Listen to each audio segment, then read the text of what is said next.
जब ये शॉकिंग बात सबके सामने बोली गई तो पूरा कमरा एक पल के लिए बिल्कुल शांत हो गया। वो टाउटी जो अपने एक डिश से आधे कांगवू सिटी में हंगामा मचा सकता था, उसकी नज़र सीधी वेनपिंग पर जा टिकी। उसकी आंखों में एक अजीब सा मिक्स था, डाउट भी और होप भी। एक तरफ एल्डर युन जैसे लोग थे जो बॉडी रिफाइनमेंट रेल्म के पीक पर थे, उनकी स्ट्रेंथ पे कोई सवाल ही नहीं, और दूसरी तरफ वेनपिंग, जिसका कल्टीवेशन देखकर लगता था कि वो हुआईकोंग से भी कमज़ोर है, जो बस खाना जानता था, कल्टीवेट नहीं। फिर भी यही बंदा कह रहा था कि वो उसकी फॉस्टर डॉटर के डेमोनिक नेचर को सप्रेस कर सकता है। दिल नेचुरली कन्फ्लिक्टेड हो गया। चाहे बात सच हो या झूठ, हुआईकोंग ने फिर भी पूछा, जूनियर, क्या तुम सच में मेरी येर की मदद कर सकते हो? वेनपिंग ने कामली जवाब दिया, मे बी। हुआईकोंग की आवाज़ थोड़ी सख्त हो गई। जूनियर, मुझे बेवकूफ़ बनाने की कोशिश मत करना, मेरे पास ज़्यादा पेशेंस नहीं है। वेनपिंग ने सीधा कह दिया, सीनियर डीमन शेफ, डिसीजन लेना नमक डालने जैसा नहीं होता कि थोड़ा कम थोड़ा ज़्यादा। अगर आप मुझ पर भरोसा करते हैं तो मुझे ट्राई करने दो, अगर नहीं तो रहने दो, मुझे थैंकलेस जॉब करने का शौक नहीं। साइड में खड़े यांगजोंग सियन ने देखा कि हुआईकोंग हेजिटेट कर रहा है। वो तुरंत बोले, ब्रदर हुआई, ये इमॉर्टल सेक्ट के सेक्ट लीडर वेनपिंग हैं। इनके पिताजी पिछले सेक्ट लीडर थे।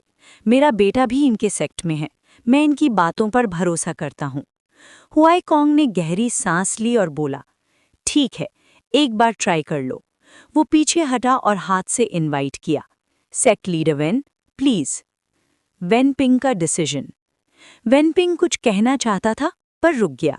उसका पहले का प्लान था लड़की को इमॉर्टल सेक्ट ले जाने का, सबका भला होता, सेक्ट का नाम भी बढ़ता।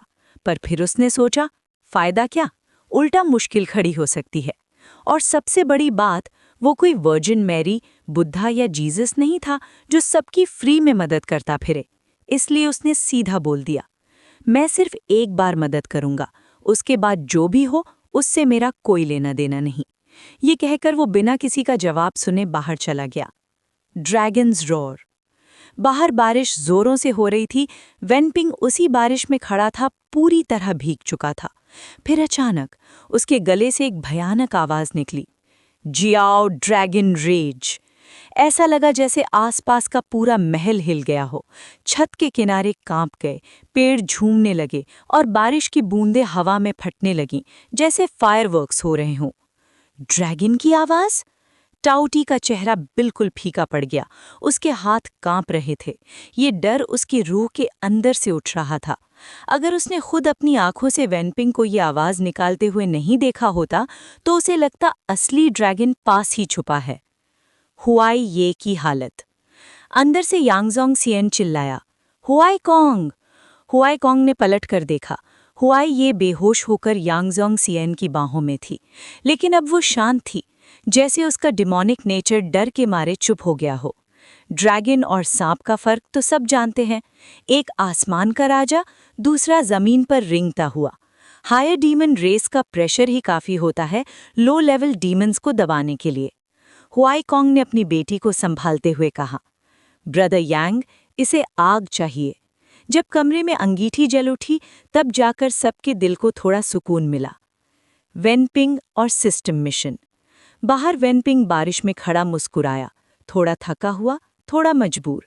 उसने लड़की को बचाया पर बिना किसी थैंक्स के। और तब उसके कान में एक आवाज़ गूंजी, मिशन इशूड। वेनपिंग के चेहरे पर एक्साइटमेंट आ गई। सिस्टम का मैसेज था, इमॉर्टल सेक्ट को एक सुपर शेफ चाहिए, ऐसा शेफ जो हर डिश को मास्टरपीस बना दे। रिवॉर्ड सुनते ही वेनपिंग ऑलमोस्ट जंप कर पड़ा। Free building upgrade authority, random average grade yellow tier cultivation art. उसका दिल जोर जोर से धड़कने लगा। और तब उसकी नज़र फिर से टाउटी पर पड़ी। मिशन का टारगेट तो यही है। Final move. वेनपिंग अंदर गया और पहली बात बोली, सीनियर डीमन शेफ, आपकी बेटी अब कैसी है? हुआईकोंग ने सिंसियरली बोला, सेक्ट लीडर वेन, आपका बहुत शुक्रिया, आपने जो किया वो काफ़ी है। वेनपिंग ने हल्का सा स्माइल किया, फिर सीधी बात कह दी, सीनियर डीमन शेफ, एक तरीका है जिससे मैं उसकी डिमोनिक नेचर हमेशा के लिए सप्रेस कर सकता हूँ। हुआईकोंग का दिल जोर से धड़क उठा। वेनपिंग ने आखिरी शर्त रखी, लेकिन मैं फ्री में मदद नहीं करता। अगर आपको मेरी मदद चाहिए तो मेरी एक रिक्वेस्ट माननी होगी। सच में? जैसे ही हुआईकोंग ने ये सुना, उसे ऐसा लगा जैसे कोई आदमी पहाड़ से गिर रहा हो और अचानक उसे एक लंबी बेल पकड़ने को मिल जाए। शायद वो बेल उसकी जान ना बचा पाए, पर कम से कम उसे उम्मीद तो दिखा रही थी। उसकी आंखों में फिर से फ्यूचर का सपना जग उठा। वेनपिंग ने सिर्फ हल्का सा सर हिला गया। बस इतना ही काफी था हुआईकोंग के दिल को जोर से धड़कने के लिए। एक रिक्वेस्ट ही क्या, अगर तुम 10 भी मांगो और मैं कर सकता हूं तो मैं जरूर मान लूंगा। सेक्ट लीडर वेन, प्लीज बोलो। वेनपिंग ने शांत आवाज में कहा, बहुत सिंपल है। अगर सीनियर डीमन शेफ मेरी इमॉर्टल सेक्ट ज्वाइन कर लें तो मैं आपकी बेटी के डिमोनिक नेचर का परमानेंट सोल्यूशन निकाल सकता हूं। ये अभी तक जो हुआईकोंग बड़ी बड़ी बातें कर रहा था, वहीं अचानक रुक गया। उसका चेहरा देखकर वेनपिंग ने बस कंधे उछा दिए। सोचा ही था, इतना आसान नहीं होगा। सीनियर डीमन शेफ, अभी तो आप कह रहे थे कि 10 रिक्वेस्ट भी मान लोगे, फिर बस कुछ सांस में ही क्यों बदल गए? हुआईकोंग ने गहरी सांस ली। बाकी सब कुछ मैं मान सकता हूँ, पर इमॉर्टल सेक्ट ज्वाइन करना मेरे लिए मुमकिन नहीं। मैं रुकने वाला इंसान नहीं हूँ। मैं चलना बंद कर दूँ तो मेरी जिंदगी का मतलब खत्म हो जाता है। हवा अगर रुक जाए तो बस जहरीली गैस बन जाती है। उसकी आवाज़ धीरे धीरे भारी हो गई। उसकी सांस में दर्द था और उसकी तन्हाई भी। वेनपिंग ने शांति से कहा, मैं आपके लाइफ प्रिंसिपल्स की रिस्पेक्ट करता हूँ, लेकिन आज आपको आज़ादी और अपनी बेटी के बीच चॉइस करनी पड़ेगी। क्या आप उसे दुनिया भर घुमाते रहोगे जब तक वो एक दिन बिना दिमाग के डीमन न बन जाए? हुआईकोंग ने सर झुका दिया। सेक्ट लीडर वेन, माफ कीजिए, मैं ये शर्त नहीं मान सकता। अगर कोई और कंडीशन हो तो बोलो, चाहे मुझे अपनी जान ही क्यों न देनी पड़े। वेनपिंग, क्या मुझे सीधा रिजेक्ट कर दिया गया? Gold versus mission. यांगजोंग सिएन सब सुन रहा था। वो जानता था हुआईकोंग कैसा इंसान है, पर उसे समझ नहीं आ रहा था कि वेनपिंग को इस आदमी की जरूरत ही क्या है। बॉडी रिफाइनमेंट रेल्म का 8th लेवल, काफी एवरेज स्ट्रेंथ। यांगजोंग सिएन ने कहा, सेक्ट लीडर वेन, अगर आप मदद कर दें तो मैं 10,000 गोल्ड कॉइन्स ग्रैटिट्यूड में देने को तैयार हूं। वेनपिंग ने तुरंत मना कर दिया, रहने दो, मुझे गोल्ड में इंटरेस्ट नहीं। यून लियाओ ऑलमोस्ट शॉक हो गया। 10,000 गोल्ड, इससे तो एक नया 1 स्टार सेक्ट बन जाता, और ये मना कर रहा है। हुआईकोंग फिर बोला, मेरे पास और चीजें भी हैं। जरूरत नहीं, वेनपिंग ने सीधा कहा, मुझे सिर्फ एक ही चीज चाहिए। अगर आप मान जाओ तो मैं मदद करूंगा, नहीं तो बात यहीं खत्म। फिर थोड़ा रुक कर बोला, वैसे भी मैं आपकी फ्रीडम छीनना नहीं चाहता। सेक्ट ज्वाइन करोगे तो बस दिन के 2 मील्स बनाना, बाकी टाइम तुम्हारा, जहां चाहो जाओ। सिर्फ खाने के लिए?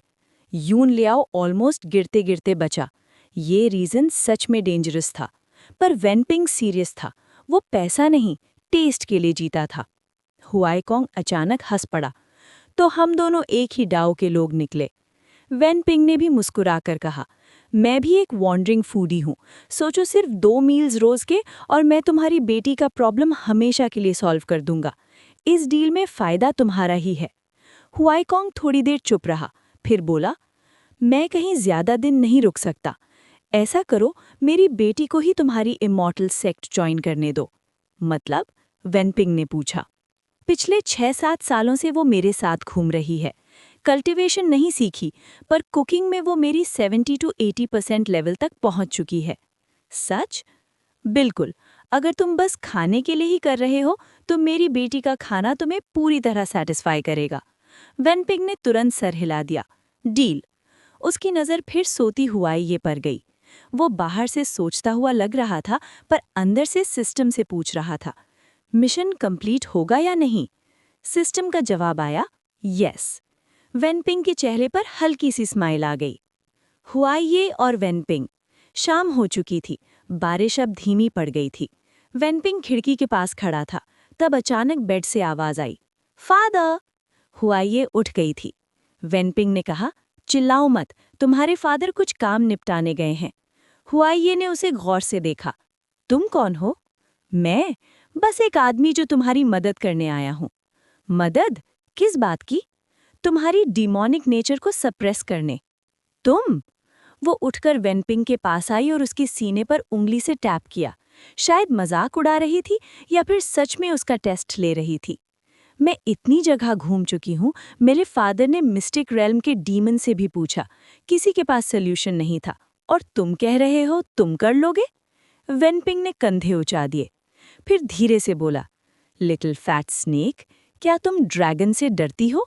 जैसे ही वेनपिंग की आवाज खत्म हुई, हुआइये का चेहरा अचानक बदल गया। उसने तुरंत अलर्ट होकर वेनपिंग को देखा और 2 कदम पीछे हट गई। साथ ही उसका हाथ चुपके से बेड के सिरहाने रखे एक हार्ड पिलो केस पर चला गया, जैसे जरूरत पड़ी तो वेपन बना लेगी। वेनपिंग तुरंत बोला, अरे शांत हो जाओ, मैं कोई बुरा आदमी नहीं हूँ। तुम्हारे फॉस्टर फादर से मेरी बात हो चुकी है। उन्होंने कहा था कि जिंदगी में चॉइसेस बहुत इंपॉर्टेंट होती हैं। लेफ्ट साइड पर हेल होता है, राइट साइड पर पैराडाइज। हुआइये ने डाउट से पूछा, फॉस्टर फादर ने सच में ऐसा कहा? बिल्कुल। हुआइये ने थोड़ा सोचा और फिर बोली, ठीक है, लेकिन पहले तुम मेरी डिमोनिक नेचर सप्रेस करके दिखाओ, उसके बाद ही मैं डिसाइड करूंगी कि तुम्हारी सेक्ट ज्वाइन करनी है या नहीं। डील। तुम इतनी आसानी से मान गए? हुआइये शॉक में थी। उसे लगा शायद उसने गलत सुन लिया हो, वरना बिना सोचे समझे कोई इतनी बड़ी बात कैसे मान सकता है। इसी डाउट के चलते वो तुरंत बाहर भागी अपने फॉस्टर फादर को ढूंढने, ताकि कंफर्म कर सके कि वेनपिंग सच बोल रहा है या बस हवा बना रहा है। ट्रस्ट का इशू क्लियर हो गया, पर फिर भी हुआइये वेनपिंग को ज्यादा सीरियसली नहीं ले पाई। इतना छोटा सा लड़का और सेक्ट लीडर, ऐसा कहीं होता भी है क्या? रात का सफर। धीरे धीरे रात छा गई। अंधेरा और सन्नाटा चारों तरफ फैल गया। वेनपिंग को यहाँ रात गुजारने का बिल्कुल मूड नहीं था। वो यांग लेले की कैरिज में बैठकर क्लाउड मिस्ट माउंटेन की तरफ निकल पड़ा। हुआइये भी साथ चल पड़ी। हुआईकोंग ने मना नहीं किया और यांग जोंगसियन ने भी कुछ नहीं कहा। आखिर ये सब ऑर्डिनरी लोग नहीं थे। रास्ते में डाकू मिले तो डाकू की बदकिस्मती, अगर कोई बदमाश मिले तो उसकी भी किस्मत खराब, और अगर कोई लालच और हवस बोनों से भरा क्रिमिनल मिला तो उसका तो बिल्कुल ही गेम ओवर, क्योंकि वो बॉडी रिफाइनमेंट के 5th, 8th और 13th लेवल के कल्टीवेटर्स के सामने आ गया होता। सफ़र के दौरान हुआइये का एटीट्यूड वेनपिंग को थोड़ा हेल्पलेस कर रहा था। वो किसी भी हाल में वेनपिंग के साथ सेम कैरेज में बैठने को रेडी नहीं थी, जैसे वो बहुत ही अगली हो। उसने जिद की कि वो खुद अपनी कैरेज चलाएगी और किसी को पास भी नहीं आने दिया। जब वेनपिंग ने उसे जगह का रास्ता बता दिया, वो अपनी लंबी विप घुमाकर रात के अंधेरे में निकल गई। हुआईकोंग ने ये देखकर मुस्कुराते हुए कहा, सेक्ट लीडर वेन, मेरी बेटी थोड़ी अजीब है। बचपन से मेरे साथ घूमती रही है। हमेशा कहती है कि खुद कैरेज चलाना उसकी बेसिक फ्रीडम है। वेनपिंग ने अंदर ही अंदर सोचा, एक फैट स्नेक जो अपनी ह्यूमन पर्सनालिटी को इतनी सीरियसली नर्चर कर रही है, कितना बोरिंग। पर फिर उसने हुआईकोंग से पूछा, सीनियर डीमन शेफ, क्या आपको डर नहीं लगता अगर वो इंसामट सेक्ट ज्वाइन कर लेगी तो आपको अकेला घूमना पड़ेगा? हुआईकोंग ने दूर देखा और हल्की सी हंसी के साथ बोला, मैं उसे बहुत प्यार करता हूँ, चाहता हूँ वो हमेशा मेरे साथ रहे, पर इसका मतलब ये नहीं कि मैं उसे रोक लूँ। उसकी अपनी जिंदगी है, अपने सपने हैं, और वैसे भी वो अभी तो मेरे पास ही है। वेनपिंग ने हाथ जोड़कर सल्यूट किया और कैरेज में बैठ गया। घोड़ों की आवाज़ धीरे धीरे रात के अंधेरे में खो गई। इंसामट सेक्ट का सच। जब कैरेज क्लाउड मिस्ट माउंटेन के नीचे रुकी, वेनपिंग ने देखा एक और कैरेज पहले ही वहां खड़ी थी। हुआइये अंदर बैठी थी। उसे देखते ही वो थोड़े एटीट्यूड के साथ बोली, तो तुम ही हो इंसामट सेक्ट के सेक्ट लीडर? वेनपिंग ने कैजुअली जवाब दिया, हाँ, कोई प्रॉब्लम है? बहुत बड़ी प्रॉब्लम है। किसी ने उसे बताया था कि इंसामट सेक्ट ऑलमोस्ट खत्म हो चुकी है, बस 2-3 लोग ही बचे हैं। वेनपिंग ने हंसी में कहा, मुझे तो कोई प्रॉब्लम नहीं दिख रही। यांग लेले ने ड्राइवर को वापस भेज दिया और स्टोन स्टेयर्स पर चढ़ना शुरू कर दिया, हर कदम पर 3 सीढ़ियां छोड़ता हुआ। हुआइये ने पूछा, तुम भी यहीं जा रहे हो? यांग लेले बिना पीछे देखे बोला, मैं इंसामट सेक्ट का डिसाइपल हूँ, और कहाँ जाऊंगा? तुम एक गिरती हुई सेक्ट में कल्टीवेट कर रहे हो? यांग लेले हंसा, किसने कहा ये डिक्लाइनिंग सेक्ट है? तुम्हारे पीछे खड़ा बॉडी रिफाइनमेंट के 13th लेवल का कल्टीवेटर नहीं दिखा? हुआई ये ने पलट कर देखा। युन लियाओ वहां शांत खड़ा था, बिल्कुल स्कॉलर जैसा। उसे लगा था वो यांग फैमिली का कोई बंदा है, पर सच तो ये था वो भी इंसामच सेक्ट का ही हिस्सा था। क्या डिक्लाइनिंग सेक्ट में ऐसे लोग होते हैं? 5th लेवल का 15 इयर्स का जीनियस और 13th लेवल का एक्सपर्ट। शायद लोगों ने उसे झूठ बोला था। हुआई ये का शौक। सीढ़ियां चढ़ते चढ़ते वो सब इंसामट सेक्ट के गेट पर पहुंच गए। वहां एक बड़ा सा कुत्ता था, आधे इंसान जितना, और एक बुढ़ा आदमी लगभग 100 इयर्स का। हुआई ने सोचा, बस इतने ही लोग हैं इंसामट सेक्ट में। पर फिर उसकी नज़र एक लड़की पर पड़ी जो उस बुढ़े के पीछे चल रही थी। उसकी उम्र हुआई ये जितनी थी, पर उसकी ब्यूटी अलग ही लेवल की थी। वेनपिंग ने इंट्रोड्यूस करना शुरू किया। ये जाओ किंग है, तुमसे पहले सेक्ट ज्वाइन कर चुकी है, इसलिए तुम्हें इसे सीनियर सिस कहना। पर बात पूरी होने से पहले ही हुआई ये आगे बढ़ गई। उसने जाओ किंग को ऊपर से नीचे तक देखा, फिर उसके चक्कर लगाकर बोला, क्या तुम लिंगफिश रेस से हो? उसके दिमाग में फॉस्टर फादर की बातें घूम गईं। 108 लेक्स के royals, half human birth, noble blood line. और आज वो उनमें से एक को सामने देख रही है। जाओ किंग ने बस ठंडे टोन में कहा, क्या मैं तुम्हें जानती हूँ? फिर वो वेनपिंग और युन लियाओ को बाव करके यांग लेले की खाली हाथों पर नजर डाली। लेले, फर्नीचर कहाँ है? यांग लेले तुरंत बोला, शॉप ओनर खुद डिलीवर करवा रहा है, सब ले लिया है, टेंशन मत लो। जाओ किंग ने कामली जवाब दिया, तो फिर तुम पूरा दिन कर क्या रहे थे? आज भी जमीन पर ही सोना है? क्या? अभी 4 घंटे बचे हैं जी आवर तक, मतलब आज के 18 घंटे वेस्ट हो गए। यांग लेले ऑलमोस्ट रो पड़ा। जाओ किंग उसकी बदकिस्मती देखकर खुश हो गई। देर से आने का नतीजा यही होता है। Chapter 29 top grade chef obtained. ये क्या चल रहा है? हुआई को जाओ किंग के पहले सेंटेंस से बिल्कुल गुस्सा नहीं आया। उल्टा वो क्यूरियोसिटी के साथ यांग लेले की जाती हुई पीठ को देख रही थी। जाओ किंग ने ज्यादा इंटरेस्ट दिखाना नहीं चाहा इस नई अराइव्ड फैट स्नेक में। फिर भी एक शब्द बोल दिया, कल्टिवेट। वो इतना डिलिजेंट है? हुआई हैरान हो गई। नो वंडर मेरे फादर कहते थे कि वो हार्डवर्किंग और फ्यूचर में कुछ बड़ा करने वाला है। हार्डवर्किंग? जाओ किंग थोड़ी सी चौंक गई, फिर हल्की मुस्कुराहट के साथ बोली, अगर वो इतना हार्डवर्किंग होता तो इतनी देर से वापस नहीं आता। बस ग्रेविटी फील्ड के 6 घंटे वेस्ट नहीं करना चाहता, इसलिए आज भी लेट हो गया। Gravity field? हाँ, इमॉर्टल सेक्ट का रूल है, हम रोज सिर्फ 6 घंटे ही ग्रेविटी फील्ड में कल्टिवेट कर सकते हैं। जी आवर आने में अब सिर्फ 4 घंटे बचे हैं, मतलब आज उसके 2 घंटे ऑलरेडी वेस्ट हो गए हैं। सिर्फ 2 घंटे? हुआई ये समझ नहीं पाई। सिर्फ 2 घंटे ही तो है, इसमें इतना ड्रामा क्यों? जाओ किंग ने सर हिलाकर कहा, लिटिल स्नेक, तुम बहुत जल्दी समझ जाओगी कि 2 घंटे कितने कीमती होते हैं। एक्चुअली 18 घंटे। 18? हुआई और भी कंफ्यूज हो गई। अभी तो तुम 2 कह रही थी, 18 कहाँ से आ गए? जल्दी पता चल जाएगा। जाओ किंग ने सस्पेंस छोड़कर वहां से चली गई। हुआई ने उसे 2 बार आवाज दी पर कोई रिस्पॉन्स नहीं मिला। तब अचानक युन लियाओ की आवाज आई, अरे मेरे 2 घंटे अभी बाकी हैं। फिर से वही 2 घंटे। हुआई का कन्फ्यूजन और गहरा हो गया। ये ग्रेविटी फील्ड आखिर है क्या? उसने तुरंत वेनपिंग की तरफ देखा और पूछा, ये सब एक्टिंग तो नहीं है? वेनपिंग ने शांत सी मुस्कुराहट के साथ कहा, तुम्हें क्या लगता है? एक्ट ही है। 2 घंटे तो पल भर में निकल जाते हैं। कल्टिवेटर्स के लिए इतना इंपॉर्टेंट कैसे हो सकता है? बॉडी रेफिनेशन के 13th लेवल का लाइफ स्पैन 200 ईयर्स होता है। 2 घंटे क्या चीज है? वेनपिंग ने कामली कहा, जो वक्त की कद्र करता है, वक्त भी उसकी कद्र करता है। चलो मैं तुम्हें उस जगह ले जाता हूं जो तुम्हारे लिए असल में इंपॉर्टेंट है। वो आगे बढ़ गया। हुआई चलते हुए बार बार पीछे मुड़कर फॉरेस्ट पाथ को देखे ही थी। फिर उसने खुद ही सर हिला दिया। ये सब एक्टिंग ही है। हाँ, बिल्कुल एक्टिंग। ठैक। बैक माउंटेन का राज। क्लाउड मिस्ट माउंटेन के बैक माउंटेन एरिया में रात और भी खूबसूरत लग रही थी। आसमान में तारे चमक रहे थे और उनकी रोशनी नीचे के पॉन्ड पर पड़कर उसे और भी शांत और सुंदर बना रही थी। वेनपिंग ब्लूस्टोन पाथ पर रुक गया और डॉर्मेट्री एरिया की तरफ इशारा किया। हुआइये ने गहरी सांस ली। कितनी स्पेशल जगह है, इतनी ऊंचाई पर एक छोटा सा आइलैंड। मैंने आज तक ऐसी जगह नहीं देखी। वेनपिंग बोला, यही तुम्हारी डेमोनिक नेचर सप्रेस होगी। यहाँ? हाँ, चलो। वो उसे ब्रिज तक ले गया और पूछा, चाय पियोगी? पानी या चाय? नहीं, मुझे प्यास नहीं। हुआइये कंफ्यूज थी। ये सवाल बिल्कुल अनएक्सपेक्टेड था। वो सीधा ब्रिज पर चलने लगी। एक कदम, लकड़ी के प्लैंक्स की आवाज आई।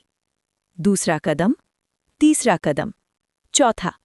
जैसे जैसे वो आगे बढ़ी उसका चेहरा शांत होता गया। उसने सोचा था ये जगह कोई स्पेशल ब्लेसिड लैंड होगी, पर अब तो कुछ खास लग ही नहीं रहा था। बेकार में ही टेंशन ले ली थी। तब वेनपिंग ब्रिज के पास बैठ गया और कैजुअली बोला, इधर उधर देखने की जरूरत नहीं। लिटिल फैट स्नेक, जब मैं 3 तक गिनूं तुम अपनी डेमोनिक नेचर का पूरा सप्रेशन हटा देना। क्या? क्यों? हटाओगी तो खुद समझ जाओगी। पहले बता दूं, अगर मैंने पूरा सप्रेशन हटा दिया तो मैं फैट स्नेक में ट्रांसफॉर्म हो सकती हूं, और अगर ये जगह टूट फूट गई तो मैं कॉम्पनसेट नहीं करूंगी। मुझे कॉम्पनसेशन नहीं चाहिए। वेनपिंग की आंखों में कॉन्फिडेंस था। हुआइये का दिल थोड़ा हिल गया। जब वेनपिंग ने 3 तक गिना, हुआइये ने धीरे धीरे सप्रेशन कम करना शुरू किया। वो पूरा रिलीज करने की हिम्मत नहीं कर रही थी। अगर कंट्रोल से बाहर हो गया तो? इसी वक्त वेनपिंग ने सिस्टम को 50 गोल्ड देकर डॉर्मेट्री के 24 आवर्स यूजेज एक्टिवेट कर दिए। अस्टॉनिशमेंट। मेरी माँ! हुआइये पीछे उछलकर दीवार से जा टकराई। उसके चेहरे पर डर साफ दिख रहा था। वो इधर उधर देख रही थी जैसे कोई हिडन मॉन्स्टर निकलकर उस पे हमला कर देगा। क्या झाड़ी के पीछे कोई ग्रेटर डीमन है? क्या घर के अंदर कोई एक्सपर्ट छिपा है? क्या वेनपिंग का कोई अल्टीरियर मोटिव है? डर सीधा उसकी रूह पर अटैक कर रहा था। वेनपिंग ने कामली कहा, अपनी डेमोनिक नेचर का पूरा सप्रेशन हटा दो। जैसे ही उसने पूरा सप्रेशन हटाया, ऐसा लगा जैसे सालों से बंद की हुई बांध एकदम खुल गई है। पर जो उसने एक्सपेक्ट किया था वो हुआ ही नहीं। फ्लड की तरह बहने वाली डेमोनिक नेचर उसके दिल पर कब्जा नहीं कर रही थी। उल्टा वो एक डरी हुई चूहिया की तरह उसके दिल के कोने में छुप गई थी, कांप रही थी, डर रही थी। बिल्कुल वैसे ही जैसे हुआइये खुद डर रही थी कुछ देर पहले। वेनपिंग बोला, तुम्हारी डेमोनिक नेचर सप्रेस हो चुकी है। जब तक तुम मुझ पर भरोसा करती हो, ये तुम्हें कभी डीमन नहीं बनने देगी। सच में? हुआइये को अभी भी यकीन नहीं हो रहा था, जैसे कोई विश अचानक पूरी हो गई हो। वेनपिंग ने आगे कहा, अब मुझे अलग नाम से बुलाओ। अब से तुम इमॉर्टल सेक्ट की मेंबर हो। कहीं अपना प्रॉमिस तोड़ने का प्लान तो नहीं? नहीं, सेक्ट लीडर। हुआइये की आवाज़ कांप रही थी। मैं बस बहुत ज़्यादा शॉक्ड हूँ। उसकी आवाज़ में खुशी थी, एक्साइटमेंट थी, और बिना सोचे समझे वो आगे बढ़कर वेनपिंग को गले लगा बैठी। उसके सीने के 2 नरम उभार सीधे वेनपिंग के सीने से लग गए। वेनपिंग थोड़ा ऑकवर्ड हो गया। ठीक है, आज रात यहीं रेस्ट करो, बाकी डिटेल्स में सुबह बताऊंगा। अचानक हुआइये को याद आया, मेरा फॉस्टर फादर। वेनपिंग ने जवाब दिया, तुम आने से पहले ही वो मान चुके थे। वेनपिंग गुड़कर जाने लगा, फिर रुककर बोला, जल्दी सो जाना, कल सुबह तुम्हें खाना बनाना है। चाहे जो भी हो, वेनपिंग अपना असली मिशन कभी नहीं भूला। नो प्रॉब्लम, कुकिंग तो मेरी स्पेशलिटी है। हुआइये ने पूरे कॉन्फिडेंस के साथ हेड नॉड किया। वेनपिंग के जाने के बाद उसके चेहरे पर एक भारी सा एक्सप्रेशन आ गया। उसकी नज़र छोटे से आइलैंड के चारों तरफ बहते पानी पर टिक गई। उस पानी के नीचे जैसे कोई अदृश्य हाथ उसे जोर से दबा रहा हो। ये फीलिंग असल में ड्रैगन माइट का एक हिस्सा थी। अगर कोई डीमन रेस से ना हो तो ड्रैगन माइट महसूस करना मुश्किल होता है। इंसान सिर्फ प्रेशर फील करता है, थोड़ा डर, थोड़ा रेवरेंस। लेकिन डीमन रेस के लिए ड्रैगन माइट का असर बिल्कुल अलग होता है। क्या सच में नीचे कोई ड्रैगन हो सकता है? हुआइये क्यूरियस हो गई। उसने झुककर पानी का एक चुल्लू उठाया और सूंघा। उसकी नाक हल्की सी कांपी जब वो दूर देखते हुए सोच में पड़ गई। फिर जब उसने पैर नीचे पानी में डालने का सोचा, वो रुक गई। उसे खुद नहीं पता था क्यों, पर उसे डर लग रहा था, बिल्कुल बिना किसी वजह के डर। अगर सच में नीचे कोई ड्रैगन हुआ तो फिर उसने सिर झटका। मैं क्या सोच रही हूँ, कोई ड्रैगन इतने छोटे से तालाब में कैसे रहेगा? ईस्टर्न लेक्स का पानी भी अगर 10 मीटर बढ़ जाए तब भी ड्रैगन के लिए कम पड़ेगा। फिर भी उसने जल्दी से अपना पैर वापस खींच लिया। उसने एक घर ढूंढा और रात के अंधेरे में डॉर्मेटरी एरिया छोड़ दिया, हिम्मत करके ग्रेविटी फील्ड की तरफ। अब हुआ ये उस जंगल के बाहर खड़ी थी जहां यांगले गया था। रात के अंधेरे में रास्ता एंड ही नहीं हो रहा था। कीड़े और परिंदों की आवाजें चारों तरफ गूंज रही थीं। वो सोचने लगी, आखिर इस जंगल के आगे है क्या? Gravity field? वही जगह जहां 2 घंटे इतने कीमती हो जाते हैं। हुआई ये नेचुरली बहुत क्यूरियस थी। अगर वो खुद जाकर ना देखे तो शायद आज रात उसे नींद ही ना आए। क्यूरियोसिटी ने जैसे उसे खींच लिया। एक अनजानी डोर ने उसे आगे बढ़ने पर मजबूर कर दिया। वो धीरे धीरे जंगल के रास्ते से आगे बढ़ती रही। पता नहीं कितनी देर बाद उसने आगे तारों की रोशनी देखी। रास्ते से बाहर निकलते ही वो शॉक हो गई। ड्रैगन पिलर्स से लाल रोशनी की बीम्स निकल रही थीं, जो लगातार यांगले का पीछा कर रही थीं, जैसे तलवारें हों जो उसे काट देना चाहती हों। अच्छा हुआ यांगले उन सब से बच रहा था, लेकिन बीम्स रुकने का नाम नहीं ले रही थीं। ये क्या है? हुआइये ने खुद से कहा। वो आगे बढ़ी और युन लियाओ को ग्रेविटी फील्ड से बाहर आते देखा। दोनों बस एक दूसरे के पास से गुजर गए, बिना बात किए। हुआइये ग्रेविटी फील्ड के किनारे पहुंची और सब कुछ देख लिया। वो हल्की सी मुस्कुराई। तो ये है यांगले की असली स्ट्रेंथ। लगता है मैंने त्सांगवू सिटी के जीनेसिस को ज्यादा ही बड़ा समझ लिया था। उसकी नज़र में यांगले की स्पीड और रिएक्शंस बस बॉडी रिफाइनमेंट के 3rd लेवल के बराबर थे। स्पीड भी मुश्किल से 4th लेवल तक पहुंचती थी, और वो 5th लेवल का होकर भी बस ठीक ठाक। यांगले ने उसका ताना सुना पर बिल्कुल परवाह नहीं की। तुम जैसी छोटी लड़की क्या समझोगी? तुम? मैं? क्या? अंदर आके ट्राई करो। अगर तुम यहाँ दौड़ पाई तो मेरी हार समझो। ठीक है, मैं आती हूँ। उस मेटल बॉक्स में 10 गोल्ड कॉइन्स डाल दो, तुम्हें 2 घंटे मिल जाएंगे। हुआइये हंसी। देखो कैसे मैं तुम्हें डोमिनेट करती हूँ। 10 गोल्ड कॉइन्स उसके लिए तो कुछ भी नहीं थे। उसने कैजुअली जेब से निकाले और आगे बढ़ गई। यांगले ने बस मन ही मन साय किया। कितनी भोली डेमन लड़की है। दुनिया देखी है फिर भी अनजानी चीजों का कोई डर नहीं है। संभल के, उसने वार्निंग दी। तुम संभल के रहना। जैसे ही उसने एक कदम रखा, धड़ाम, उसका शरीर आगे की तरफ लड़खड़ा गया। ये क्या हो रहा है? अगला ही पल वो ग्रेविटी फील्ड की बाउंड्री से टकरा गई और जमीन पर गिर पड़ी। उठने की कोशिश की पर शरीर इतना भारी लग रहा था जैसे कोई उसे दबा रहा हो। उसके चेहरे पर डर छा गया। बचाओ, कोई भूत मुझे दबा रहा है। यांगले ने आंखें घुमाई। ड्रामा बंद करो। तुम्हें इस जगह की खासियत महसूस नहीं हुई? पहले मुझे उठाने में मदद करो, मैं खड़ी नहीं हो पा रही। अभी तो बहुत अकड़ दिखा रही थी। खुद उठ जाओ, मेरे पास टाइम नहीं है। छी, मत करो मदद। सुन लो, यहाँ एक सांस वेस्ट करना बाहर के 9 सांस के बराबर है। यहाँ 2 घंटे बर्बाद करना मतलब बाहर के 18 घंटे बर्बाद करना। मैं और बात नहीं करता। तुम कहना क्या चाहती हो? यहाँ 2 घंटे कल्टीवेशन इक्वल्स टू बाहर के 18 घंटे। अब समझी? क्या? ये सवाल नहीं, एक शौक था। तभी उसके सामने एक ट्रांसपेरेंट विंडो अपीयर हुई। Gravity cultivation mode, cultivation speed 9x, combat mode, सब aspects 9x boost plus potential awaken. सच में 9 गुना? बिल्कुल। मेरा तो दिमाग ही हिल गया। अब उसे समझ आ गया था कि 2 घंटे इतने कीमती क्यों थे। यहाँ के 2 घंटे इक्वल्स टू बाहर के 18 घंटे। यहाँ 6 घंटे इक्वल्स टू बाहर के 2.5 दिन। यहाँ 1 साल इक्वल्स टू बाहर के 9 साल। अगर कोई यहाँ टिक जाए तो बेवकूफ भी जल्दी एक्सपर्ट बन सकता है। उसने यांगले को देखा जो चुपचाप कल्टीवेशन में लगा चुका था। तब उसे पूरी तरह यकीन हो गया, और साथ ही उसे समझ आ गया कि यही राज है यांगले के इतनी जल्दी 5th लेवल तक पहुंचने का। इमॉर्टल सेक्ट, एक ऐसी जगह जो उसकी डिमोनिक नेचर को दबा सकती है, और एक ऐसी जगह जो कल्टीवेशन को 9 गुना तेज कर सकती है। बस खत्म। हुआई ने दिल ही दिल में कहा, फॉस्टर अंकल के साथ जाकर पैसा तो बहुत उड़ा सकती हूँ, पर अब यहाँ से जाने का मन ही नहीं करता। लगता है मेरी जगह अब यहीं है।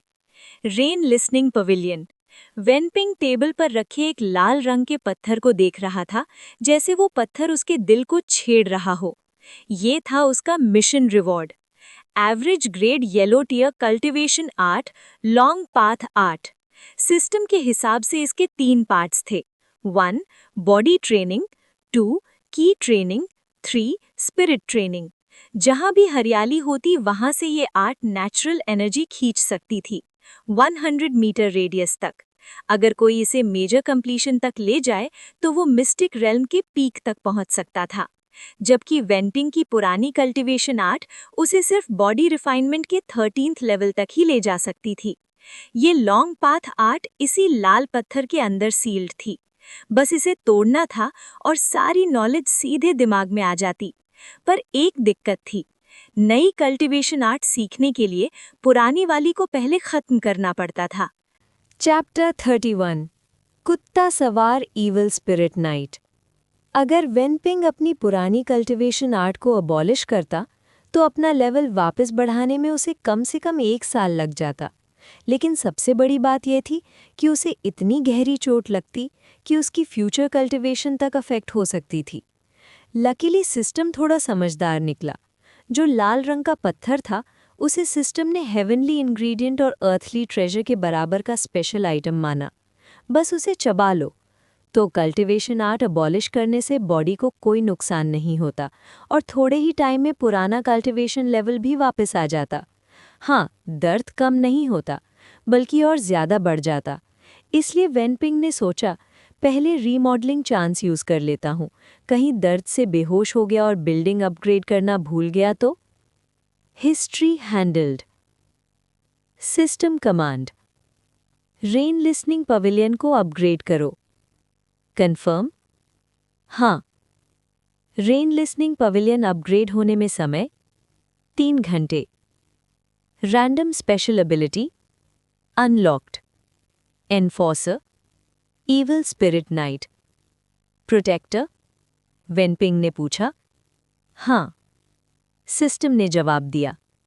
एक बड़ी सेक्ट बिना एनफोर्सर्स के अधूरी होती है। तुम्हारे पास अभी लॉ एनफोर्समेंट स्ट्रक्चर नहीं है, इसलिए तुम्हें एक प्रोटेक्टर दिया गया है।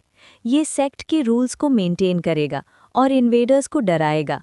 ये एनफोर्सर अंधेरे में काम करता है। जो भी सेक्ट को धोखा देगा या नुकसान पहुंचाएगा, उसे रात के अंधेरे में ईविल स्पिरिट नाइट सजा देगा। सबसे बड़ा पनिशमेंट, उसकी आत्मा ही निगल ली जाएगी। ईविल स्पिरिट नाइट मतलब भूत? वेनपिंग ने पूछा। ये नेदरवर्ल्ड का लाइफ फॉर्म है। इसकी आंखें डार्क नाइट जैसी होती हैं, पर इसका कोई असली शरीर नहीं होता, सिर्फ एक खोखला शेल जो जलती हुई आग से भरा होता है। ये जिंदा रहने के लिए इन्वेडर्स की सोल्स खाता है। अगर तुमने ऑर्डर ना दिया होता कि किसी को जिंदा जलाना मना है, तो ये रात को पकड़े गए हर इंट्रूडर की सोल खा जाता। अभी इसकी मैक्सिमम स्ट्रेंथ बॉडी रिफाइनमेंट के 13th लेवल के बराबर है और ये हर तरह के फिजिकल अटैक से इम्यून है। इतना डेंजरस और फिजिकल अटैक से इम्यून, मतलब पंचेस, किक्स, वेपन सब बेकार? वेनपिंग ने थोड़ा एक्साइटेड होते हुए पूछा। वैसे इसे बुलाने के लिए हर बार पैसे देने पड़ेंगे? नहीं। वेनपिंग के दिल में खुशी की लहर दौड़ गई। क्या सिस्टम ने आखिरकार हर चीज के लिए पैसा लेना छोड़ दिया? ये भी कोई बेनिफिट हो सकता है क्या? वो हंस पड़ा। अगले ही पल उसके सामने का सीन बदलकर वो रेन लिसनिंग पवेलियन के बाहर छोटी सी ढाल पर खड़ा था। लॉन्ग पाथ 8 का दर्द। क्रैक। वेनपिंग ने लाल पत्थर तोड़ दिया। उसके अंदर से छोटी छोटी हरी रोशनी की लकीरें निकली, बिल्कुल कीड़े जैसी, हवा में नाचती हुई। अगले ही पल वो लकीरें सीधा वेनपिंग के टेम्पल्स में घुस गईं और उसके दिमाग में समा गईं। कुछ मिनट तक ये चलता रहा, फिर हरी रोशनी धीरे धीरे गायब हो गई। अब लॉन्ग पाथ 8 पूरी तरह उसके दिमाग में एनग्रेव हो चुकी थी। बस सोचना था और सारी इन्फॉर्मेशन सामने आ जाती। अब बचा था सबसे मुश्किल काम, पुरानी कल्टीवेशन आर्ट को अबॉलिश करना। वेनपिंग ने पत्थर के टुकड़े मुंह में डाले और अपनी ओरिजिन की को संभालते हुए पूरे शरीर की ताकत जमा की। आह! चाहे वो मेंटली प्रिपेयर्ड था, पर दर्द उसकी सोच से भी ज्यादा था। वो पीछे की तरफ झुका और आसमान की तरफ देखकर जोर से चिल्लाया। उसका शरीर जोर-जोर से कांप रहा था। हाथ ऐसे हिल रहे थे जैसे पार्किंसंस हो। पसीने की मोटी बूंदें उसकी ठुड्डी से गिरकर हाथों तक पहुंच रही थीं। बिल्कुल खून जैसा लग रहा था, बस रंग अलग था। कल्टीवेशन की शुरुआत ही बॉडी रिफाइन करने से होती है, इसलिए कल्टीवेशन आर्ट को खुद ही खत्म करना खुद को चोट पहुंचाने जैसा ही होता है। ना सिर्फ दर्द होता है, बल्कि शरीर और कॉन्स्टिट्यूशन भी कमज़ोर हो जाता है। इसलिए वक्त के साथ दर्द और अनबेरेबल होता गया, जब तक वेनपिंग दर्द से बेहोश ना हो गया। लेकिन कोई भी कल्टीवेटर दर्द से नहीं डरता। बॉडी रिफाइनमेंट के 13 लेवल्स हैं। कौन सा लेवल है जहां दर्द से गुजरना नहीं पड़ता? 3 घंटे बाद वेनपिंग रेन लिसनिंग पवेलियन के बाहर घास पर पड़ा था। हल्की हवा उसके चेहरे को छू रही थी। आज उसे पहली बार महसूस हुआ कि हवा कितनी ठंडी और सुकून देने वाली होती है। आसमान के तारे भी आज कुछ ज्यादा ही चमक रहे थे। उसके पास उठने तक की ताकत नहीं थी, गला सूख चुका था। उसे लग रहा था अगर उसके सामने पानी का पूरा ड्रम रख दिया जाए तो भी वो सब पी जाएगा। लेकिन दर्द बेकार नहीं गया। लॉन्ग पाथ हार्ट अब एंट्री लेवल पर आ चुकी थी। जैसे ही उसने एनर्जी सर्कुलेट की, आसपास के पेड़ और पौधों से हरे धागे जैसी एनर्जी निकली और उसके शरीर में घुस गई। ये थी वुड की, हेवन अर्थ की से अलग पर ज्यादा लाइफ देने वाली। वुड का मतलब होता है उम्मीद और जीवन। अगर कोई वुड की से भरा हो और उसे चोट लग जाए तो भी वो जल्दी रिकवर कर सकता है। पर अफसोस, वेनपिंग अभी सिर्फ पहला पार्ट कल्टीवेट कर रहा था। उसका आर्टीरियल गेट भी खुला नहीं था। जब गेट खुलेगा तो अगर हाथ पैर भी टूट जाएं तो वो उन्हें भी वापस बना सकता है। पानी का हंगामा। कुछ देर बाद वेनपिंग बैठ पाया। सबसे पहले वो नीचे पवेलियन की तरफ भागा, टेबल पर रखा पानी का जग उठाया और बिना रुके पी गया। ग्लू ग्लू ग्लू ग्लू। जग खाली। फिर भी प्यास नहीं बुझी। वो किचन भागा और सीधा पानी के टैंक में मुंह डाल दिया। आधा घंटा तक बस पानी ही पानी। जब आदमी के आधे हाइट जितना बड़ा टैंक भी खाली हो गया, वेनपिंग का पेट इतना फूल गया कि वो हिल भी नहीं पा रहा था। अच्छा हुआ वो पानी पीकर ही मर नहीं गया। Body refinement 3rd level.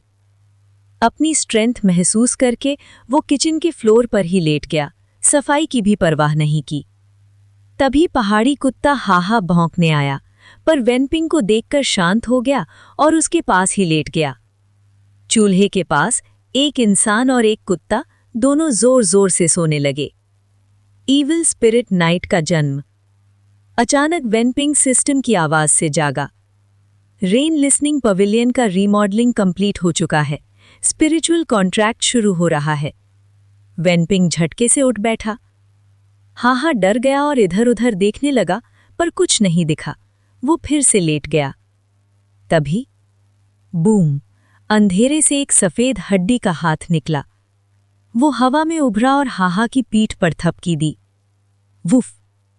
हाहा गुस्से से भौंका। अगले ही पल वो हाथ पीली आग से जल उठा। सांप जैसी चिंगारियां हाहा के मुंह, आंखों और कानों में घुस गईं। आग और तेज हो गई। जमीन के पत्थर के नीचे से एक 1.8 मीटर लंबा ढांचा निकला, बिना मांस के सिर्फ हड्डियों का, और सीधा हाहा की पीठ पर चढ़ गया। वुफ! इस बार हाहा का भौंकना बिल्कुल अलग था। अब वो कोई नॉर्मल कुत्ता नहीं रहा। उसके चारों पैर, आंखें और पूंछ सब जलती हुई आग से घिरे हुए थे। उसकी आंखों में प्यूपिल नहीं थी। फिर भी जब उसने वेनपिंग को देखा, वेनपिंग ने वही प्रेशर महसूस किया जो कभी ड्रैगन के सामने महसूस हुआ था। वो समझ गया।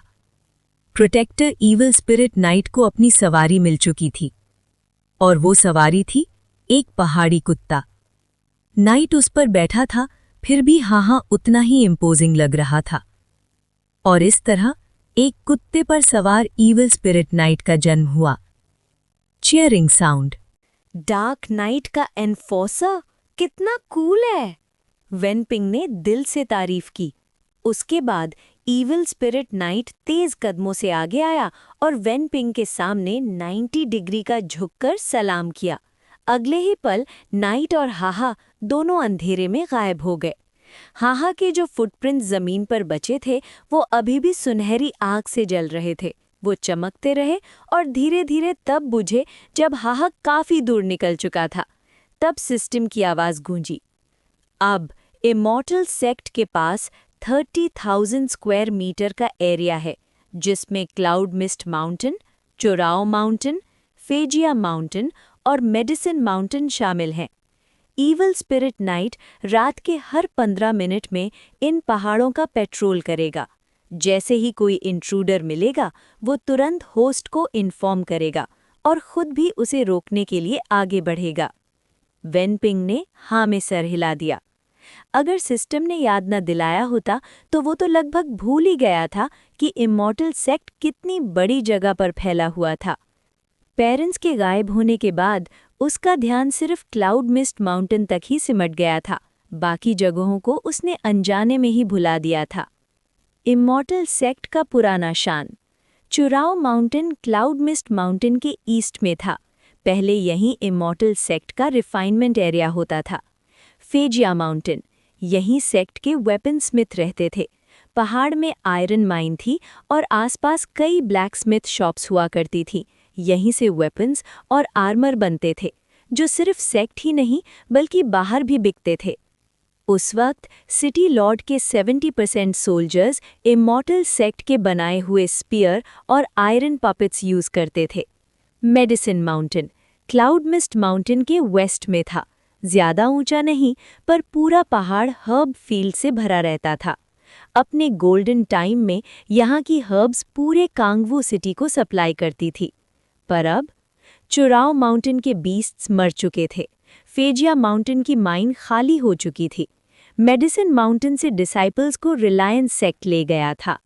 आज वो पहाड़ बिल्कुल सुनसान थे। शायद घास भी वेनपिंग से ज्यादा लंबी उग चुकी हो। फिर भी वेनपिंग को तसल्ली थी कि ईविल स्पिरिट नाइट उन सब जगहों की रक्षा कर रहा है। रेन लिसनिंग पवेलियन का पावर अप। वेनपिंग ने पूछा, सिस्टम, रीमॉडलिंग के बाद रेन लिसनिंग पवेलियन कैसे बदल गया? सिस्टम ने जवाब दिया, सेक्ट लीडर के रहने की जगह होने के नाते ये बाकी सब जगहों से बेहतर होनी चाहिए। अब रेन लिसनिंग पवेलियन आग, पानी और हर तरह के जहर से बिल्कुल सेफ है। इसके पास बाकी सब बिल्डिंग्स के इफ़ेक्ट्स भी हैं। वेनपिंग की आंखें चमक उठी। तो इसका मतलब मैं यहीं जाओ ड्रैगन रेज कल्टीवेट कर सकता हूँ और यहाँ ग्रेविटी फील्ड का इफ़ेक्ट भी मिलेगा? बिल्कुल। सेक्ट लीडर सबसे ऊपर होता है, इसलिए उसे आम डिसाइपल्स के साथ कल्टीवेट करने की ज़रूरत नहीं। साथ ही रेन लिसनिंग पवेलियन के 100 मीटर रेडियस में ईविल स्पिरिट नाइट का सबसे ज्यादा पेट्रोल होता है। जो भी यहाँ घुसने की हिम्मत करेगा, सीधा मौत मिलेगी। मुझे बहुत पसंद आया। वेनपिंग मुस्कुरा दिया। उसे हमेशा से ही अपनी प्राइवेट स्पेस चाहिए थी। पहले भी उसने अपने फादर से रेन लिसनिंग पवेलियन बनवाने के लिए 10 दिन भूखा रहकर जिद की थी। आज पेरेंट्स पास नहीं थे, पर अपने डिसीजन पर उसे कोई पछतावा नहीं था। ग्रेविटी फील्ड में ट्रेनिंग। किचन से निकलते ही वेनपिंग बिल्कुल फ्रेश महसूस कर रहा था। वो हवा की तरह चलता हुआ जल्द ही रेन लिसनिंग पवेलियन पहुंच गया। बाहर से पवेलियन लगभग वैसा ही था, बस वॉल्स और फ्लोर अब गहरे भूरे रंग के हो चुके थे, जैसे उन पर कोई स्ट्रॉन्ग कोटिंग हो। वेनपिंग ने जमीन पर जोर से पैर मारा, पर फ्लोर बिल्कुल नहीं हिला। तीसरे लेवल की बॉडी भी आम लकड़ी के फ्लोर को टोफू की तरह तोड़ सकती है, पर ये फ्लोर तो जैसे लोहे का बना हो। अब तो ये इमॉर्टल सेक्ट की सबसे सेफ जगह है। वेनपिंग ने बालकनी पर बैठकर ग्रेविटी फील्ड एक्टिवेट किया। अगले ही पल पूरा कमरा भारी हो गया। इतना प्रेशर पड़ा कि उसके पैर तक झुक गए। तीसरे लेवल की बॉडी इतनी वीक है, खड़े होने की भी ताकत नहीं। वो साए करके क्रॉस लेगेड बैठ गया। उसने लॉन्ग पाथ हार्ट का पहला पार्ट याद किया और 9x ग्रेविटी के साथ कल्टीवेशन शुरू की। साथ ही रेड रॉक के बचे हुए एनर्जी को डाइजेस्ट करने लगा। पास के पेड़ पौधों से हरी धुईं सी की निकलकर उसके शरीर में घुसने लगी। वो उसकी वेन्स और आर्टरीज में फैल गई और लाल एनर्जी के साथ मिलकर धीरे धीरे अब्जॉर्ब होने लगी। 2 घंटे बाद चौथा लेवल, 5वां लेवल, 6ठा लेवल। वेनपिंग का कल्टीवेशन 6th लेवल पर स्टेबल हो गया। अभी भी थोड़ा कम है। उसने आसपास देखा। 100 मीटर रेडियस में जितनी भी वुड की थी सब खत्म हो चुकी थी। वो तुरंत ग्रेविटी फील्ड बंद करके जंगल में चला गया। वहां से और वुड की अब्जॉर्ब करने लगा। जब रेड रॉक की आखिरी एनर्जी भी खत्म हुई तो वेनपिंग का कल्टीवेशन 8th लेवल पर पहुंच गया। उसके चेहरे पर बच्चों जैसी खुशी थी। वो लाल पत्थर सच में कमाल का है। बिना किसी साइड इफेक्ट के कल्टीवेशन वापस मिल गया। नॉर्मल कल्टीवेशन से उसे शायद 6 महीने से 1 साल लग जाता, पर एक ही रात में काम हो गया। लिमिट तोड़ने का जुनून। पर जब उसने याद किया कि लॉन्ग पाथ हार्ट के मुताबिक बॉडी रिफाइनमेंट बस फाउंडेशन है, तो उसका जोश और बढ़ गया। 13th लेवल का कल्टीवेटर 10,000 जिन तक उठा सकता है, पर मिस्टिक रेल्म के सामने वो भी कुछ नहीं। ये सोचकर वेनपिंग रुक नहीं पाया। अभी पहाड़ों पर इतने पेड़ थे, अगर अभी न यूज किया तो खुद को कभी माफ नहीं करेगा। इसलिए वो हर पहाड़ पर गया, हर जगह से वुड की अब्जॉर्ब की और हर जगह 1-1 घंटा रुककर कल्टीवेट करता रहा। तब तक चलता रहा जब तक दूर से मुर्गा बांग देने की आवाज नहीं आ गई। सुबह हो चुकी थी। आखिरी पुश। वेनपिंग वापस रेन लिसनिंग पवेलियन आया, ग्रेविटी फील्ड एक्टिवेट किया और रात भर जमा की हुई सारी वुड की एक साथ रिलीज कर दी। वो अपनी बॉडी रिफाइन कर रहा था और लॉन्ग पाथ हार्ट का पहला पार्ट भी कल्टिवेट कर रहा था। पर जितना ज्यादा फायदा उतनी ज्यादा कीमत। जैसे ही वुड की ने उसके शरीर को तोड़ना फोड़ना शुरू किया, उसे लगा जैसे हजारों तीर उसके दिल को चीर रहे हों। आंखें उलट गईं। सहन कर, उसने गुस्से में चिल्लाया। और फिर वो सिर्फ एक ही चीज कर रहा था, दर्द से लड़ना। Break through. 2 घंटे बाद ग्रेविटी फील्ड बंद हो गया। वेनपिंग बैल्कनी पर गिर सा पड़ा, पर चेहरे पर सैटिस्फैक्शन थी। दर्द के बावजूद वो हंस रहा था, आसमान की तरफ देखकर, क्योंकि वो बॉडी रिफाइनमेंट रेल्म के 10th लेवल पर पहुंच गया था। चैप्टर 33 रेजिडेंशियल एरिया का ओपनिंग। अगली सुबह। सुबह की हल्की रोशनी में पूरा पहाड़ धुंध से घिरा हुआ था। हर रास्ता जैसे सपनों की दुनिया का हिस्सा लग रहा था। आगे बढ़ने पर लगता जैसे जन्नत हो, लेकिन पीछे मुड़कर देखो तो वापस जाने का रास्ता ही नजर नहीं आता। हमेशा की तरह यून लियाओ बहुत सुबह उठ गया और सीधा ग्रेविटी फील्ड की तरफ कल्टीवेशन के लिए चल पड़ा। उसके लिए ग्रेविटी फील्ड में 8 घंटे कल्टीवेशन करना काफ़ी नहीं होता था। उसके बाद भी वो बाहर आकर और कुछ घंटे मेहनत करता था, ताकि बाकी लोगों से कुछ दिन आगे निकल सके। इसी तरह मिस्टिक रियल्म धीरे धीरे उसके और करीब आ रहा था। लेकिन जब वो वेनपिंग के रेन लिसनिंग पवेलियन की तरफ जाने वाले रास्ते से गुजरा, उसके चेहरे के रंग थोड़े बदल गए। रास्ते पर धुंध तो थी, लेकिन फिर भी 5 मीटर आगे तक दिखता था। पर जैसे ही वो इस जगह आया, यहाँ तो 1 मीटर दूर भी कुछ नजर नहीं आ रहा था।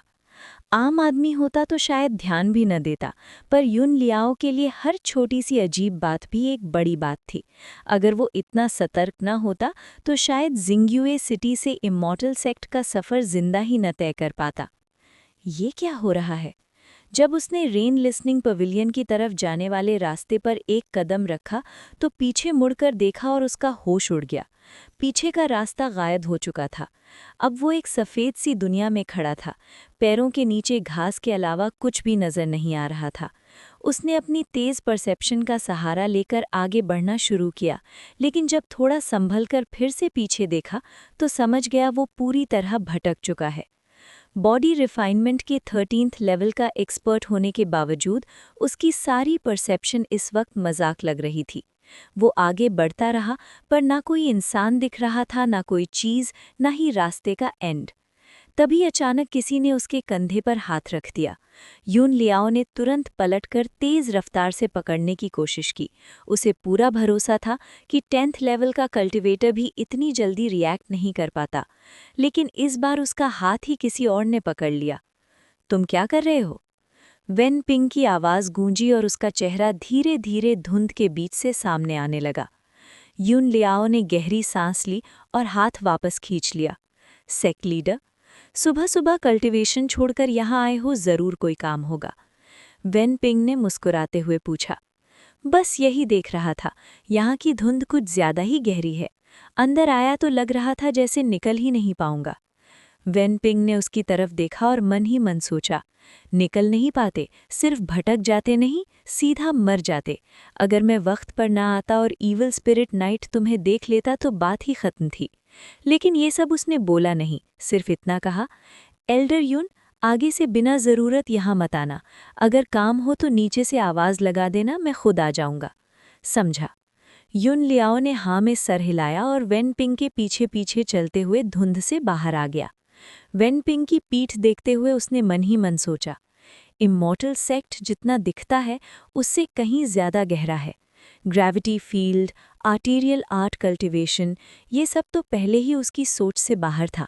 अब ये धुंध भी, जो एक 13th लेवल कल्टीवेटर को भी रोक रही है। रेन लिसनिंग पवेलियन में आखिर है क्या? तभी उसकी नज़र वेन पिंग पर पड़ी, जिसका ऑरा अभी पूरी तरह छिपा नहीं था। यून लियाओ की आंखें फैल गईं। एक रात में 2 लेवल का ब्रेक थ्रू। पहाड़ की चोटी पर हरी धुंध हल्की हल्की लहरों की तरह उठ रही थी, जैसे हरा रेशम हवा में उड़ रहा हो। वेन पिंग जब किचन की तरफ गया तो भुनने की आवाज़ और खुशबू से उसके चेहरे पर मुस्कान आ गई। अब तो रोज़ अच्छा खाना मिलेगा। अंदर जाकर उसने पूछा, सब ठीक रहा? इमॉर्टल सेक्ट के बेक पसंद आए? हुआई जी ने सर झुकाकर कहा, गुड मॉर्निंग सेक्ट लीडर, जिंदगी में पहली बार इतना अच्छा सोया हूँ। तकिया बिल्कुल कॉटन जैसा लगता है और बेड तो जैसे उछलता ही रहता है। अच्छा है तुम्हें पसंद आए। और हाँ, आज से मेरा खाना अलग बनाने की ज़रूरत नहीं, मैं सबके साथ ही खाना खाऊंगा। सेक्ट लीडर, क्या ये ठीक रहेगा? इसमें गलत क्या है? अभी हमारी सेक्ट में लोग ही कितने हैं, इतनी फॉर्मेलिटीज़ की ज़रूरत नहीं। फिर थोड़ा रुक कर बोला, खाने के बाद सबको बुला लेना, आज मैं तुम सबको एक नई जगह दिखाने ले चलूँगा। नई जगह? हुआई जी थोड़ा कंफ्यूज हो गए, पर वेन पिंग ऑलरेडी निकल चुका था। नाश्ता बनाने के बाद वो ग्रेविटी फील्ड गई और यांग लेले को बुलाया। लेले, नाश्ता रेडी है। खाना खाना ही सोचती रहती हो, देख नहीं रही मैं कल्टीवेशन कर रही हूँ। हुआई जे को गुस्सा नहीं आया। 9x कल्टीवेशन स्पीड के बारे में सोचकर उसका भी मन हो रहा था तुरंत अंदर घुस जाने का, पर उसने कहा, सेक्ट लीडर कह रहे थे आज हमें एक नई जगह दिखाएंगे। बस ये सुनते ही ग्रेविटी फील्ड के अंदर से 3 लोग एक साथ रुक गए। यून लियाओ भी तुरंत बाहर आया। नई जगह? क्या बताया उन्होंने? वहीं क्या है? उनकी आंखों में चमक देखकर हुआई जी एक कदम पीछे हो गई। उन्होंने कुछ खास नहीं बताया, बस इतना सुना कि बोल रहे थे, 50 गोल्ड पर डे थोड़ा महंगा तो नहीं? यांग लेले ने गहरी सांस ली। तुम क्या समझोगी, तुम्हारे पास तो पैसे ही पैसे हैं। उसके दिमाग में कैलकुलेशन चल रहा था। ग्रेविटी फील्ड 9x स्पीड देता है और सिर्फ 30 गोल्ड पर डे, तो जो चीज़ 50 गोल्ड की है वो क्या होगी? जाओचिंग, चलो, यांग लेले ने चिल्लाया। सेक्ट लीडर कुछ नया दिखाने वाले हैं। जाओचिंग भी तुरंत बाहर आ गई। यून लियाओ के मन में अलग ही सोच चल रही थी। सुबह वेन पिंग का कल्टीवेशन लेवल याद करके उसके दिल में एक बड़ी सोच उतरी। शायद इसी नई जगह की वजह से सेक्ट लीडर एक रात में 2 लेवल बढ़ पाए थे। क्या पता 100x ग्रेविटी फील्ड हो? इसी एक्साइटमेंट में वो सबसे पहले मेन हॉल की तरफ दौड़ पड़ा। यांग लेले और जाओचिंग भी पीछे पीछे भाग पड़े। जाओचिंग ने भागते हुए गुस्सा जताया, मुझे बिना बताए भाग गए, कैसे दोस्त हो? रुको मेरे लिए, हुआई जे ने भी पीछे से चिल्लाया। और इस तरह इमॉर्टल सेक्ट के लोग एक नए सरप्राइज की तरफ दौड़ पड़े। नो